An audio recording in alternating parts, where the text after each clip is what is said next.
Of course, in an accident, specifically in a big accident, a heavy accident, there can be mechanical damage. You could have damage to maybe the engine, power steering, fan shrouds, things like that.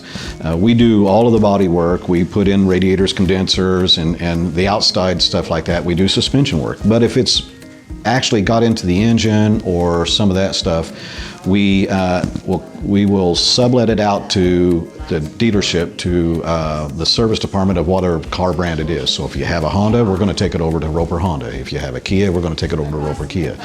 If you have a GM vehicle, we'll take it down here to Skyway and actually let those professionals work on the vehicle. So we make sure it's back to tip-top like it should be. If you have a car that's made in the last 3, 4, 5 years, there's a chance that you've got some pretty sophisticated electronics on it. Many vehicles that are on the road today have ADAS, they have automated driving systems, the cruise control that slows down. When the vehicle in front of you slows down, they have lane keep and stuff like that to where it'll actually steer you on the road, and there's a good chance you're driving something like that. There is a lot of electronics, a lot of radar units, a lot of cameras involved in that. So when we get the vehicle in and we disassemble it, if we see any of those components damaged, of course we replace them.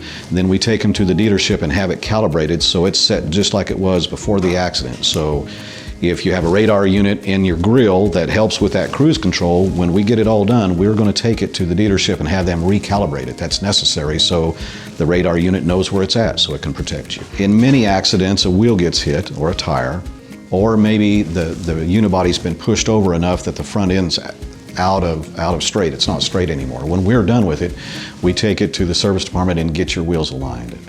What we do here, we don't just do an alignment just to get you driving down the road straight. I actually make sure whoever does the alignment for us does it to factory spec, all 4 wheels, so they're exactly where they're supposed to be. In the alignment world, you can get a car to go down the road okay, but maybe one of the wheels is still out of center or out of camber, and you could wear tires. That's why when we do it, we make sure it's in spec and it doesn't leave until it is. One of the common issues people have with a hard hit is airbags, how airbags work, and what happens. So there is a computer in your car that monitors sensors that are all the way around it. They're SRS sensors that are all the way around the vehicle. And if one of those sensors is impacted or moved fast, or the car changes inertia and speed quickly enough, it can set off an airbag. It can also lock up your seat belts. Now that's all part of the SRS system. So if one of those airbags blows, first of all, the car's not drivable by any standard because it can't protect you after that. And once an airbag blows, the rest of the airbags are not going to go off in a second accident. You've got to get the whole system repaired first. Sometimes it's just a seatbelt. We have people come in that have been in an accident and the seatbelt's locked up because of the accident. What's happened is the airbag computers decided to protect them. It needed to lock the seatbelt, but it didn't need to blow bags. But just because that seatbelt is locked up doesn't mean you can still drive it, because the seatbelt's not there to protect you. Also, if one of the bags or belts blows, or there's a problem with the system won't arm and function. It'll be disarmed. So if you have one of those things happen, you're driving around with a blown bag, a blown seatbelt, none of the rest of that's going to function for you in an accident. And then something else that is common is when you turn your car on and start it, you'll see that airbag light flashing for 5 or 7 seconds and then turn itself off. That's the system doing a self-diagnostics.